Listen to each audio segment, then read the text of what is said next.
Welcome to the Emperor's Dragon Part 4, Dragon Chapters 3 and 4. We could just attack the commission buildings, Twice suggested into the silence. That's got some possibilities, Dabi agreed, a little too eagerly. It does, but we'd have to do it in such a way we weren't declared terrorists, Izuku said, but he was nodding. In fact, we could do it as a couple of attacks. A warning and then something harder. The only thing is, I don't think attacking the commission building will actually do anything. The symbolism, Mr. Compress told him. That would be powerful, Izuku admitted. I think it would make an even greater impression if we announced it first.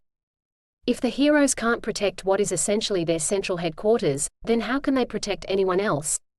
He asked rhetorically. He thought about it for a few more minutes. Though would it be enough? Izuku asked. What do you mean? I don't think just attacking their headquarters will be enough to get the message across. It should be obvious though. If you need a commission to ensure public safety from something, then doesn't that suggest that something is doing it wrong? That got him a chuckle. It has to be more widespread, Izuku considered sadly. The wider a conflict, the more innocent people got dragged into it, but on the other hand, people needed to be involved to make sure things changed. It was a delicate balance. We could attack Parliament? I think that would get us called terrorists, Izuku countered. But it might be something we do in time, he allowed as he looked around. Before considering that though, I think we have a bigger issue. Really? Himiko asked. Izuku nodded. He pointed at Dabi and moved his finger around as he counted. 1, 2, 3, 4, 5 and 6, Izuku said, pointing at himself. Plus a few, he acknowledged. I have no doubt we can take out a lot of heroes, but I want to see what comes after. Twice's quirk will help but... He shrugged. The problem was obvious. We need more manpower, Mr. Compress said as Izuku gave him a nod. Izuku was watching the group so he saw the consideration on Twice's face.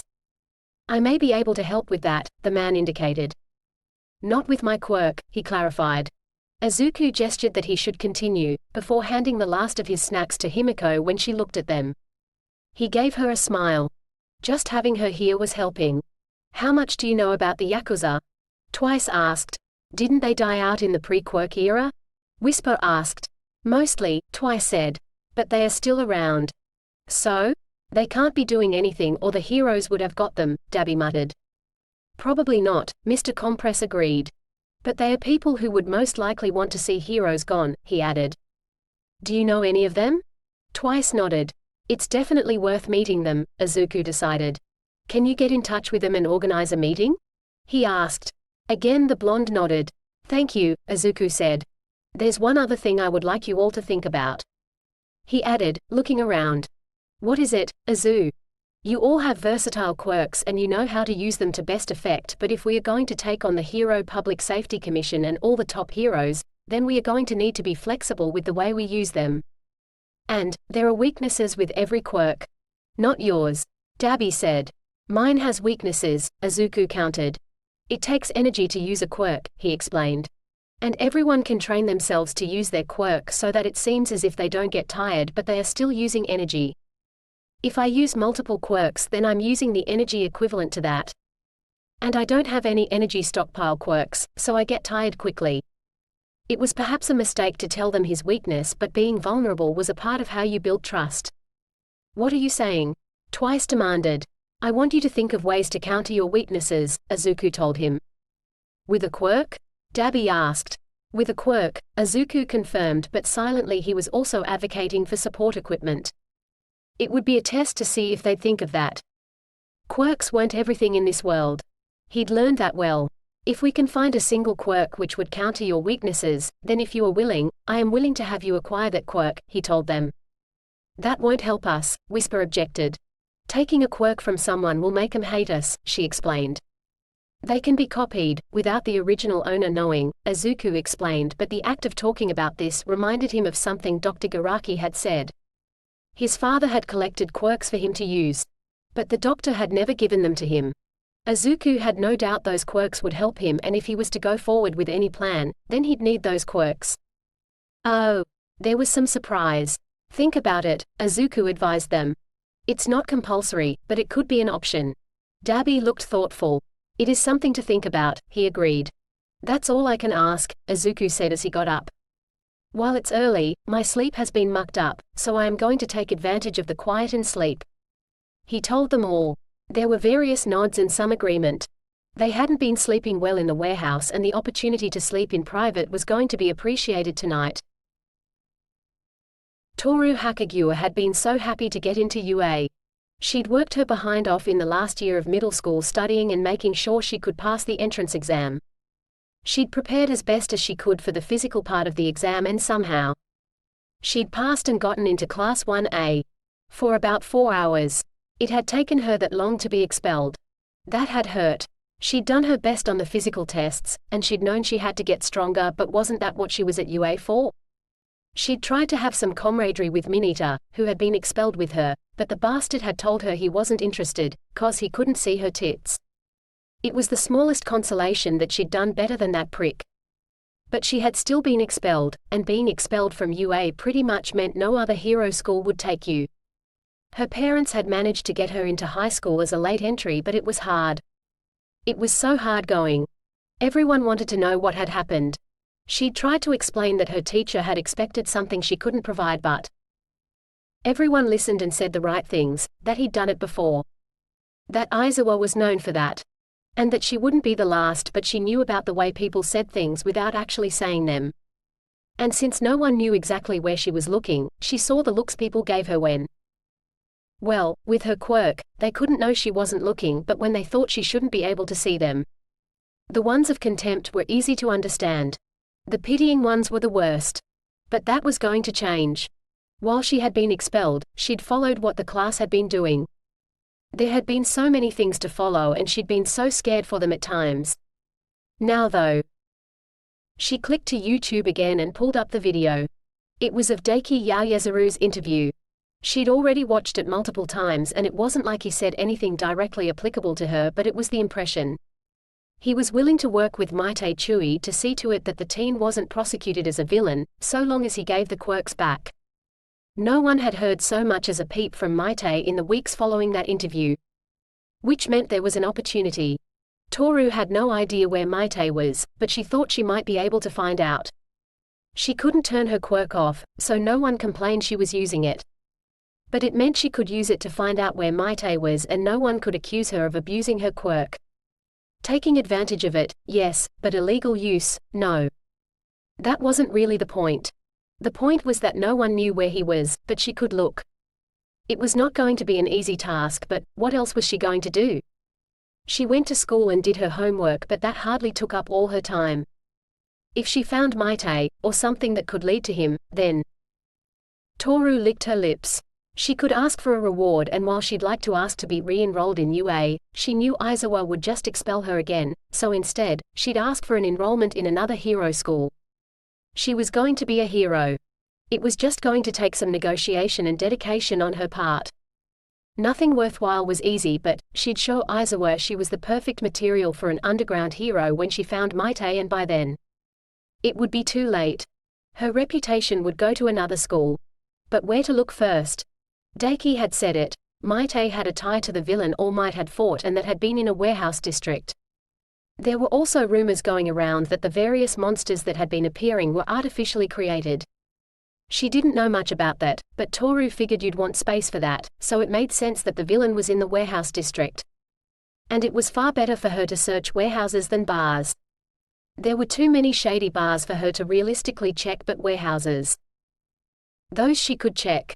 So, that's what she was going to do, and when she found something, Toru smiled. She was pretty sure the HPSC would find her request reasonable. Shouto sat and sipped his tea. He wasn't even aware that tea houses had private rooms, but Momo had told them to meet here. She'd invited everyone, and they were sitting around the table in various states. Iida looked nervous, but he knew what to do in this setting, far better than Kaminari, Kirishima and Bakugo did, though Bakugo was doing an admirable job of fitting in. He was surprising like that. At length, Momo put down her teacup and sighed softly. Shouto got the impression that there was some sort of expected social nicety that they had no idea about. "What do you think of the training opportunity?" she asked them. That explained the private room, though their notoriety was also attracting attention. So it could have been that. It is interesting, Tenya said diplomatically. Nezu had extended their time off to adapt to the lack of their quirks, though the principal had insisted that they still attend class. The non-heroics ones anyway.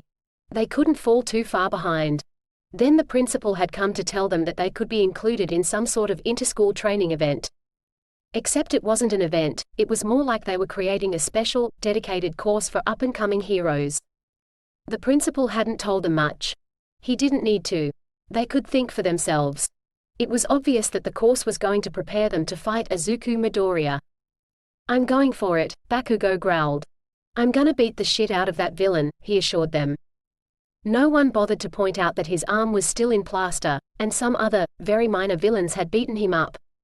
One was still awaiting formal sentencing. Nor did they bother to point out that Izuku Midoriya had fought them all together. And still won. At least some of that was because he'd taken their quirks, but he wasn't an easy foe.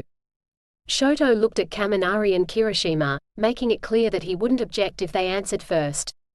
There were a lot of social niceties he wasn't aware of, but that was one he'd actually managed to perfect. And right now, he didn't know what to say. He didn't know how to tell someone he had his quirk back.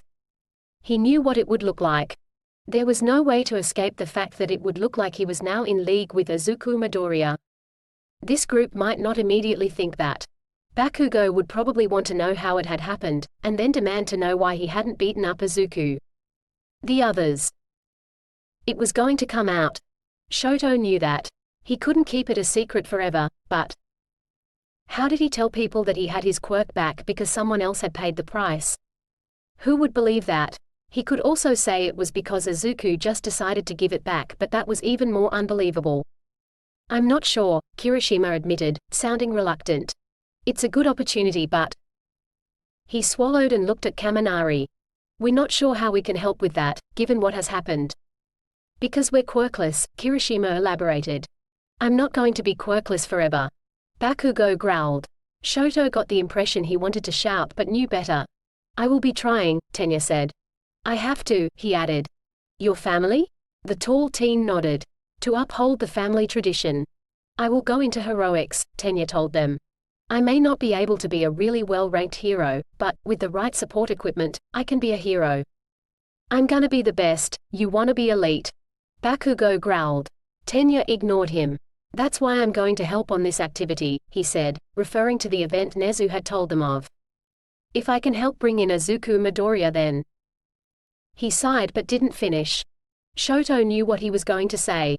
If Tenya could do something and get noticed bringing in Izuku Midoriya, then even though he still hadn't graduated, it would cement his reputation as a hero, and that would establish his brand for another generation of Iidas. What about you, Momo? Shouto asked. He still didn't want to say what he'd do. My parents have already suggested several roles within our companies, she said with a sigh. Shouto got the impression she wanted to say something else but felt that now wasn't the time. If you don't do this, what will you do? Momo asked Kirishima and Kaminari. I was going to go into general studies, Kaminari admitted. I don't think I'm smart enough to be a quirkless hero. You'd do fine. Momo tried to comfort him. No, go to general studies, fuzzbrain. All of you go to general studies and just wait for me to get your quirks back. 'Cause it's not like you are going to get them back yourself. Does anyone know if Honanuki and Shoji have been invited? Shouto asked. Not yet, Momo told him. But Nezu said they will be. What about you? I will be going, he said. His father hadn't said anything about it, but Shouto knew what Endeavor would have said. It would have been along the lines of him needing to go show the other heroes what the future #1 hero looked like. Endeavor hadn't said anything because he still thought his quirk was with Izuku Midoriya. It was a difficult situation. Momo nodded. What do you think of the plan? The principal hadn't told them a plan, but again, it was obvious. By bringing the best hero students from around the country together, they were going to make a fighting force.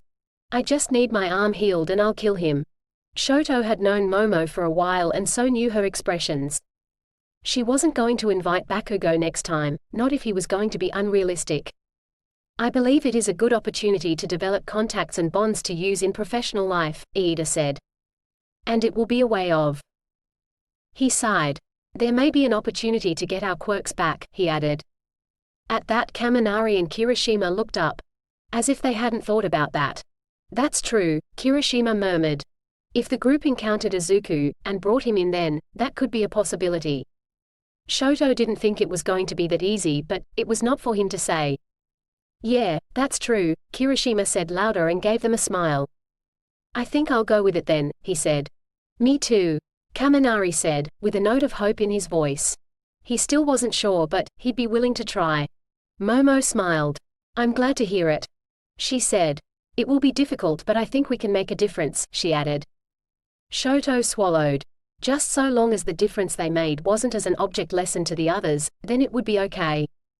Except he really couldn't see how they'd help. Not in a meaningful way, not in a way they'd be satisfied with, but, right at the moment, all they could do was try. Stay a moment, Shouto asked Momo after the others had left. What is it? She asked. Shouto wanted to tell her everything instantly but knew it would be too dangerous. Instead, he gathered his thoughts. What if there was a way to get your quirk back? He asked. What do you mean? He handed over his phone, on the messages he'd received. There was nothing in there to indicate the date he was meant to be at the park, except for the date it was sent. He watched as Momo read it. I'm sorry, Shouto, she said finally, after flicking to the final message. It took him a moment to understand what she meant, and then he realized she thought he'd gone to the meeting and no one had been there. He thought to correct her, but the words didn't leave his mouth. Did your parents get anything similar? He asked instead. I can check, Momo promised him. Shouto nodded. How did they get your number?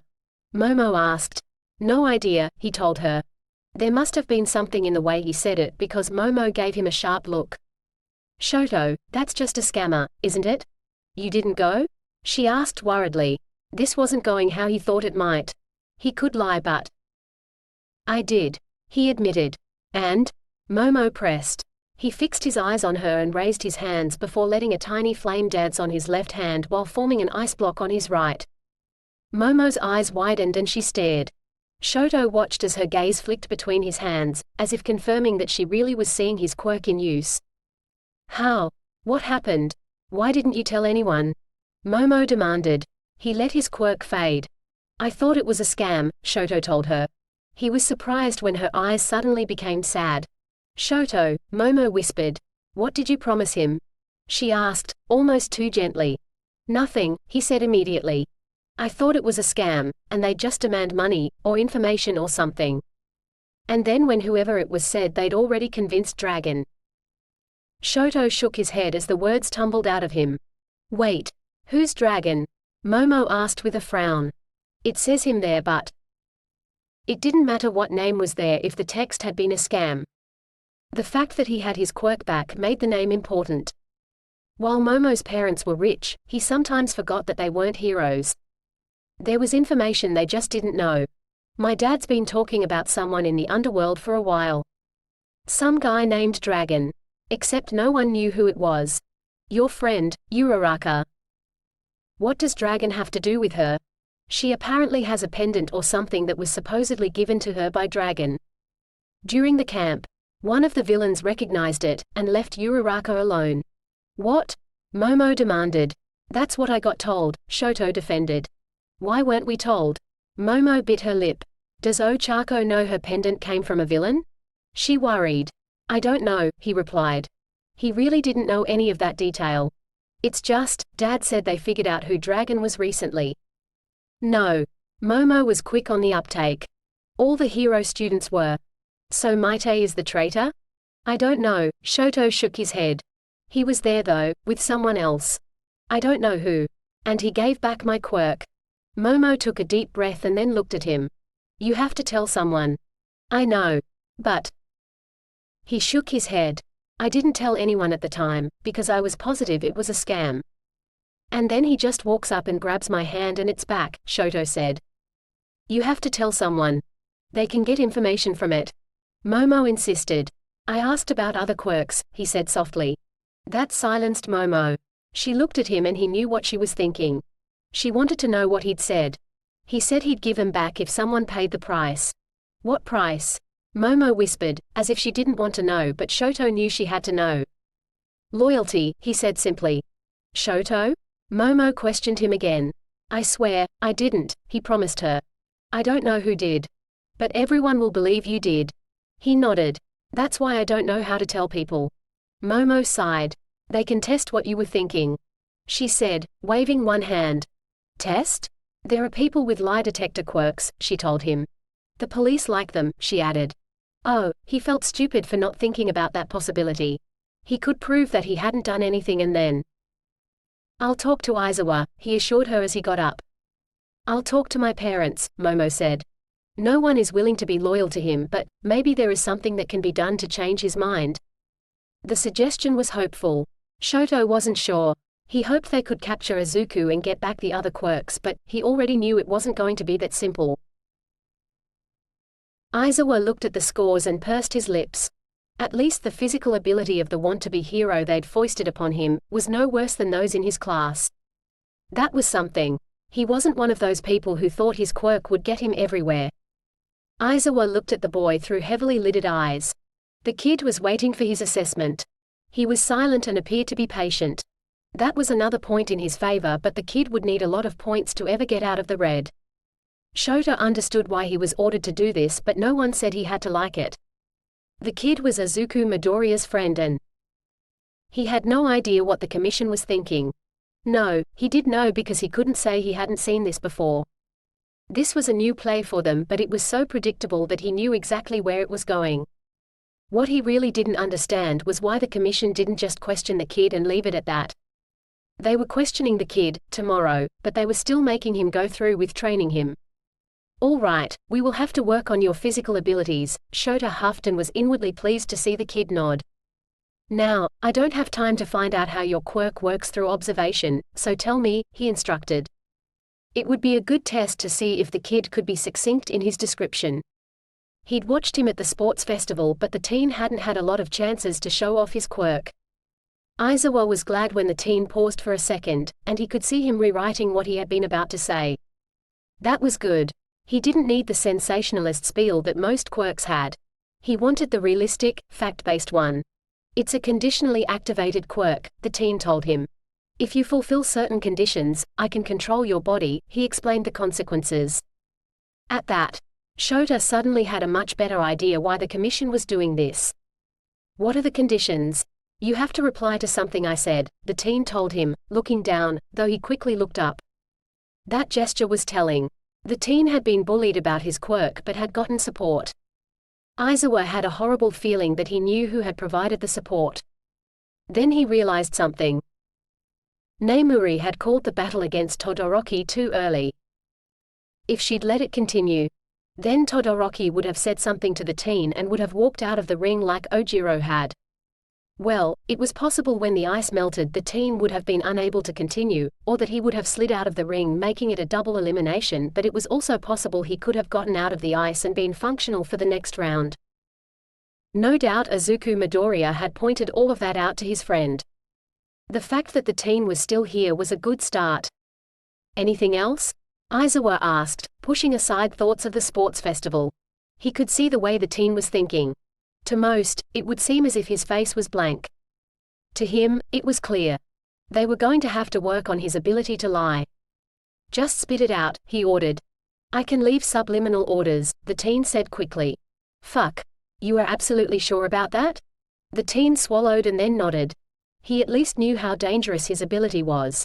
Aizawa cursed some more in his mind. The Hero Public Safety Commission is questioning you about your friend tomorrow, aren't they? He asked, already knowing the answer. Yes, the kid said. Aizawa huffed. You absolutely cannot tell them about that, he said urgently.